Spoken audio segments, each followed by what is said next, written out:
ሰላም ሰላም ነዳናይቲ ዩቲዩብ ተኸታተልቲ በመሊአኹም ከመይ ኣለኹምለይ ሰናይ ሰላም ከም ትኾንለይ ባዕልቲ ሙሉእ ተስፋ እየ ከመይ እኒኹምለይ ደሕና ዲኹም ከመይ እኒኹም ኣነ ደሓኒ እግዚኣብሔር ይመስገን እወ ጥፍእ ኢለኩም ቀኒ ለለብቅ ኢላ ተመሊሰ እኒኹ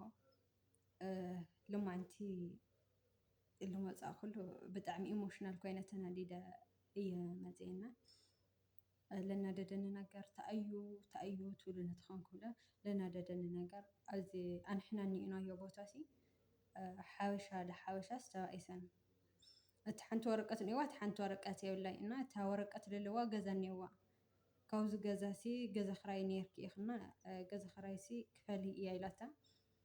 ለይተቐመጥ ኩሉ ኣይከፍሊ እያ ኢላት ሓንቲ ለ ለይተቐመጥ ኩሉስ ንምንታይ እየ ክኸፍለኩም ገለ ኢላታ ኣብ ሻርዕ ወፅአኒ እንታይሰን ትልገርም ነገር ሲ ኣብ ድኳና ኣፍ ደገ ድኳን እንታይሰን ሰብኣይ ሰበይቲ ኮይኖም መቑዖም ወልዛ ሓንቲ ሓይሸና ብጣዕሚ ገሪሙኒ ባይ ዘ ወይ ማርያምን እቲ ቪድዮ ተረኺበዮ ምናልባት ፖስት ክብሎ እየና ኣይኸፍሊ ብማላሲ መንግስቲ እያ ፀዊዓትላ መንግስቲ ኣብዚ ቢዚ እዮም ኮይኖም ውዒሎም ግዛዕ ላተኣለሸት ገለ እያ ውዒላ ዘቐልዓ ግን በቲ ግን ፅቡቕነቱስ ዘቐልዓ ኣምሊጣ እያ ላቦታ ኣትያ እያ ግን ሓሻ ለሓሻ ሲ ተወፂናስ ንምንታይ ኢና ባርሰ በርስና ነይንስማዕማዕ ኣነ ብጣዕሚ እዩ ዝገርመኒ በተለይ እሞ ኣብ ስደት ኮንካስ ከቢድ እዩ ሓውካ ሲ ሰሪሓ ክልወጥ ኢላ ብምምፃእ ሳመይ ጌራ ክተትሕዛ ትኽእል እዛ ሰብ እዚኣ እና ብጣዕሚ እንትን ኮይና ብልረእኽቦ ብልሰማዕኽቦ ነገራት ብጣዕሚ እየ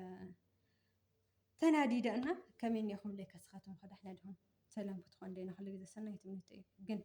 ላይክ ኮሜንት ሰብስክራይብ ጌርኩም ዲኹም ትከታተሉኒ ኣለኹም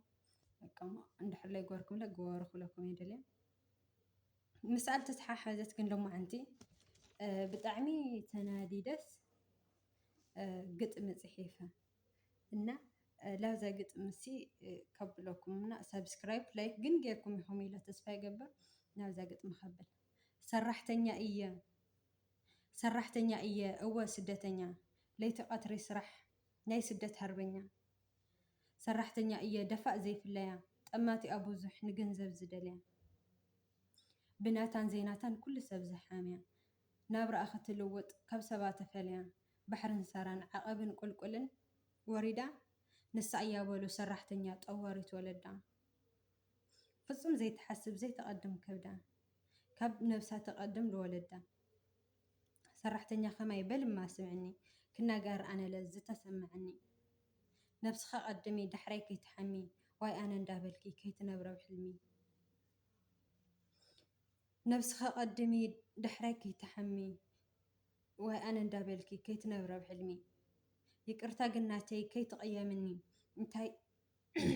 ኣይትሃበይ በልኩን ነቶም ወለድኺ ግድን እዩ ንኣቶም እማ ትኸፍሊ ዕደኺ ግን ለሕሰብላ መውደቂት ነብስኺ ንቐደም ደወሊ ብክልተ እግርኺ ብድሕሪኡ ኢኺ ትኾኒ ልሰብኺ ካብ ሰብማ ተምሃሪ መምሃረይ ይግበርካ መምሃረይ ይኽላእኻ እንታይ ዋጋ ኣለዎ ኢድካ ምስ ሓረርካ ምንቃሕ እዩ ፅቡቕ ኣቐድም ኣቢልካ ጣዕሳ ዋጋ ይብሉን ኩሉ ምስ ከሰርካ ግዜ ከም ዘይብለስ እናፈለጥክዮ ገንዘብ ክንዕድመ ምቕል ኣብል እዮ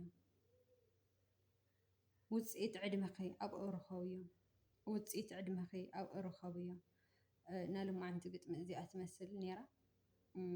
ሰብስክራይብ ለይገበርኩም ሰብስክራይብ ኮይንኩም ፋሚሊ እየ ይኾኑ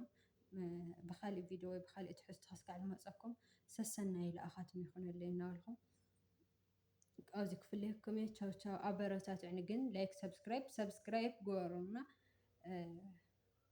ኣብዚ ክፍለየኩም ሰሰናይ ናኻትም